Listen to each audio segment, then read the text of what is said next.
sige, thank you. Chito, sweet Parang araw-araw mo na dinadala ng pagkain dito si Cara, ha?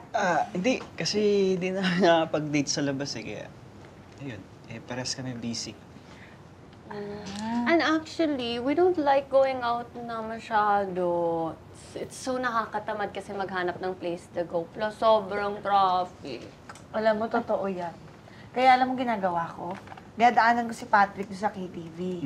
Para doon na kami sabay kakain. Parang ano na din, date. Di ba? Parang tipid date. Alam mo, ganyan din kami ni Tommy. Si Tommy, pinapupunta kami sa apartment, tapos doon na kami nagdi-dinner.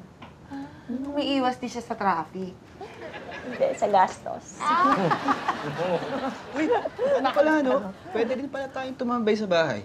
Oh, ayaw mo din gastusan si Cara? Uy, hindi. May iwas na ako sa traffic. Pwede naman. Okay naman kung sa inyo tayo. Talaga?